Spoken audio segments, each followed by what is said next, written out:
Hello guys, Rahul tech മലയാളത്തിന്റെ ഏറ്റവും പുതിയ വീഡിയോയിലേക്ക് സ്വാഗതം. അപ്പൊ ഇന്നത്തെ വീഡിയോ എന്ന് പറഞ്ഞാൽ നമ്മൾ ഈ വ്യാജ ലോൺ ആപ്പുകൾ ഉണ്ടല്ലോ, ഈ വ്യാജ ലോൺ ആപ്പുകളിൽ നിന്ന് ലോണ് കാര്യങ്ങളൊക്കെ എടുത്തിട്ട് അവരുടെ ഭീഷണി കാര്യങ്ങളൊക്കെ നേരിടുന്ന ആൾക്കാർക്ക് വേണ്ടിയിട്ടുള്ളതാണ് ഈ ഒരു വീഡിയോ. അപ്പൊ ഈ ഒരു ചാനൽ നിങ്ങൾ ആദ്യമായിട്ടാണ് ഈ ചാനൽ ഒന്ന് സബ്സ്ക്രൈബ് ചെയ്യുക. കാരണം ഈ ചാനലിൽ ഒരുപാട് പുതിയ പുതിയ പേഴ്സണൽ ലോൺ ആപ്ലിക്കേഷൻസ്, അതുപോലെ ഫിനാൻസ് കാര്യങ്ങളൊക്കെ ഈ ഒരു ചാനലിലൂടെ പറഞ്ഞു പോകുന്നുണ്ട്. അപ്പോൾ ഈ ചാനൽ നിങ്ങൾ ആദ്യമായിട്ടാണെങ്കിൽ ഒന്ന് സബ്സ്ക്രൈബ് ചെയ്ത് വെക്കുക, ആ ബെൽ ബട്ടൺ കൂടി ഒന്ന് എനേബിൾ ചെയ്ത് വെക്കുക. അപ്പോൾ ഈ വ്യാജ ലോൺ ആപ്പുകളിൽ പെടാനുള്ള പല കാരണങ്ങളുണ്ട്. നമ്മൾ എന്താ പറയുക, RBI നിരോധിച്ച ആപ്പുകളാണ് ഈ ചൈനീസ് ലോൺ ആപ്പുകൾ എന്നറിയപ്പെടുന്ന ഈ വ്യാജ 7 ദിവസം തിരിച്ചടവ് കാലാവധി വരുന്ന ഈ ആപ്ലിക്കേഷൻസ്. നമ്മൾ എടുക്കുമ്പോൾ ഏകദേശം ഒരു 3000 രൂപയൊക്കെ തരും. അതിനുശേഷം ഒരു 7 ദിവസം കൊണ്ട് ഇവർ പറയും 7000 അടയ്ക്കണം, അല്ലെങ്കിൽ അത് അടച്ചില്ലെങ്കിൽ നമ്മുടെ എന്താ പറയുക മോർഫ് ചെയ്ത പിക്സ് നമ്മുടെ കോൺടാക്ട്സിലേക്ക് അയച്ചു കൊടുക്കും എന്നൊക്കെയുള്ള ഭീഷണികളാണ് ഇവർ ചെയ്യാറുള്ളത്. അതുപോലെ നമ്മുടെ എന്താ പറയുക, നമ്മുടെ കോൺടാക്ട്സ് ഇവർ എങ്ങനെയാണ് ആക്സസ് ചെയ്യുന്നത് വെച്ചാൽ, അത് നമ്മൾ ഈ ആപ്ലിക്കേഷൻസ് ഇൻസ്റ്റാൾ ചെയ്യുമ്പോൾ പെർമിഷൻസ് കാര്യങ്ങളൊക്കെ ചോദിക്കാറുണ്ട്. ഇതിൽ കോൺടാക്ട്സ്, അതുപോലെ ഫോട്ടോസ്, ഇങ്ങനെ പെർമിഷൻസ് ഒക്കെ നമ്മൾ അലോ ചെയ്ത് കൊടുക്കാറുണ്ട്.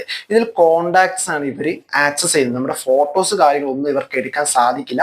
എന്നാൽ പോലും നമ്മുടെ കോൺടാക്ട്സ്, നമുക്കൊരു 200 കോൺടാക്ട്സ് ആണ് ഉള്ളതെങ്കിൽ ഈ 200 കോൺടാക്ട്സ് ഇവർ ആക്സസ് ചെയ്യും. ഈ കോൺടാക്ട്സിലേക്ക് ഇവർ നമ്മുടെ മോർഫ് ചെയ്ത പിക്സ് അയക്കുക, അതല്ലെങ്കിൽ നമ്മുടെ വ്യാജ ചിത്രങ്ങൾ അയക്കുക, നമ്മുടെ പേരും പറഞ്ഞ് ഭീഷണി ചെയ്യുക, ഇങ്ങനെയുള്ള കാര്യങ്ങളൊക്കെയാണ് ചെയ്യുന്നത്. കൂടുതലും ഗേൾസ് ആണ് ഈ ഒരു ഇതിലേക്ക് പെട്ടുപോകാറുള്ളത്. എനിക്ക് തന്നെ ഒരുപാട് മെസ്സേജ് കാര്യങ്ങളൊക്കെ വരാറുണ്ട്, ഇങ്ങനെ ആപ്ലിക്കേഷൻസ് ലോൺ എടുത്ത് അവർ ഭീഷണിപ്പെടുത്തുന്നു, എന്ത് ചെയ്യും എന്നൊക്കെ പറഞ്ഞിട്ട്. അപ്പൊ ഇത് ഇങ്ങനെ ഒരു ഭീഷണി കാര്യങ്ങളൊക്കെ വന്നാൽ ഇത് എങ്ങനെ തടയാം, അല്ലെങ്കിൽ ഇതിന് എങ്ങനെ നമുക്ക് എസ്കേപ്പ് ചെയ്യാം എന്നുള്ള കുറച്ച് കാര്യങ്ങളാണ് ഈ വീഡിയോയിൽ പറഞ്ഞു പോകുന്നത്. അപ്പൊ വീഡിയോ മൊത്തമായിട്ട് കാണുക.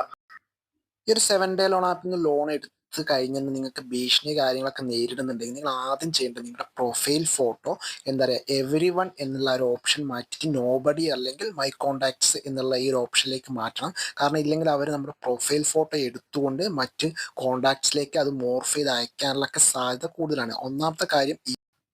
അടുത്തതായിട്ട് നിങ്ങൾ ചെയ്യേണ്ടത് എന്താ വെച്ചാൽ, നിങ്ങളുടെ സ്റ്റാറ്റസ് എടുത്തിട്ട് നിങ്ങളുടെ ഫോൺ ഹാക്ക്ഡായി, അതല്ലെങ്കിൽ നിങ്ങൾ ഇങ്ങനെ ഒരു അറിയാതെ ഒരു ലോൺ ആപ്പിൽ നിന്ന് ലോൺ എടുത്ത് അവർ നിങ്ങൾ ഭീഷണിപ്പെടുത്തുകയാണ്, അപ്പോൾ അവരിൽ നിന്ന് മെസ്സേജ് വന്നാൽ നിങ്ങളത് മൈൻഡ് ആക്കരുത് എന്നൊക്കെ പറഞ്ഞ ഒരു സ്റ്റാറ്റസ് കാര്യങ്ങളൊക്കെ വാട്സപ്പിൽ ഇടുക എന്നുള്ളത്. കാരണം അവർ നമ്മുടെ കോൺടാക്ട്സിലേക്ക് നമ്മൾ ഹരാസ് ചെയ്തുകൊണ്ടാണ് മെസ്സേജ് അയക്കുന്നത്. അപ്പോൾ നമ്മുടെ കോൺടാക്ട്സ് ഉള്ളവർക്ക് ഈ കാര്യങ്ങൾ മനസ്സിലാക്കി കഴിഞ്ഞാൽ ഒരു പരിധി വരെ ആ ഹരാസ്മെൻറ്റിൽ നിന്ന് നമുക്ക് രക്ഷപ്പെടാൻ സാധിക്കുന്നതാണ്.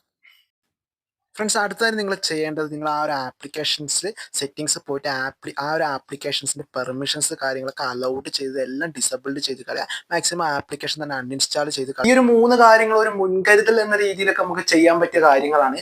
എന്നാൽ പോലും ഇങ്ങനെ ഹരാസ്മെന്റ് കാര്യങ്ങളൊക്കെ നേരിടുന്നുണ്ടെങ്കിൽ നിങ്ങൾ വാട്സപ്പിൽ ഒരു സ്റ്റാറ്റസ് വെക്കുന്നത് എന്തിനാണെന്ന് വെച്ചാൽ, നമ്മുടെ കോൺടാക്ട്സിലുള്ള ബാക്കി മെമ്പേഴ്സിന് ഇങ്ങനെ ഒരു സംഭവം നടന്നിട്ടുണ്ട്, ഒരു ഹരാസ്മെന്റ് കാര്യങ്ങളൊക്കെ ചെയ്യുന്നുണ്ട് എന്നൊന്ന് മനസ്സിലാക്കി കൊടുക്കാൻ വേണ്ടിയിട്ടാണ്. അപ്പോൾ ഇത് നിങ്ങൾക്കൊരു എന്താ പറയുക, മറ്റുള്ളവരുടെ മുമ്പിൽ ഒരു നാണക്കേട് കാര്യങ്ങളൊക്കെ കൊണ്ടായിരിക്കുമല്ലോ നമ്മൾ ഈ ഒരു കാര്യങ്ങളൊക്കെ നമ്മൾ ഭയപ്പെടുന്നത്. അപ്പൊ അത് കാര്യങ്ങളൊക്കെ കുറയും. പിന്നെ മാക്സിമം ഇവർ ഭീഷണിപ്പെടുത്തുമ്പോൾ, അവർ കോൾ ചെയ്യുമ്പോൾ അല്ലെങ്കിൽ മെസ്സേജ് അയക്കുമ്പോൾ മാക്സിമം ബോൾഡായിട്ട് തന്നെ നിൽക്കാൻ ശ്രമിക്കുക.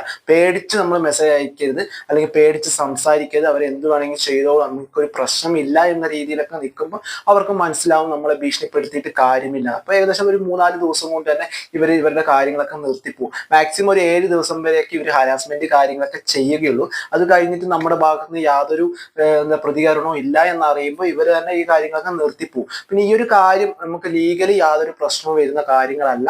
അപ്പൊ നമ്മൾ അത് മാക്സിമം നമ്മൾ ബോൾഡായിട്ട് നിൽക്കും. ഇങ്ങനെ സംഭവിച്ചു കഴിഞ്ഞു കഴിഞ്ഞാൽ നമ്മൾ ധൈര്യം എന്നുള്ളതാണ് ഇതിൽ ഏറ്റവും എന്താ പറയുക എടുത്തു പറയേണ്ടത്. ആ ധൈര്യം ഉണ്ടെങ്കിൽ നമുക്ക് എന്തും മുന്നോട്ട് പോകും. ഞാനും ഈ ഒരു കാര്യത്തിലൊക്കെ പെട്ടുപോയ ആളാണ്. ഞാനും മാക്സിമം അങ്ങനെയൊക്കെ നിന്നതുകൊണ്ടാണ് എനിക്ക് യാതൊരു എന്താ പറയുക ഭീഷണി കാര്യങ്ങളൊന്നും ഇല്ലാണ്ടിരുന്നത്.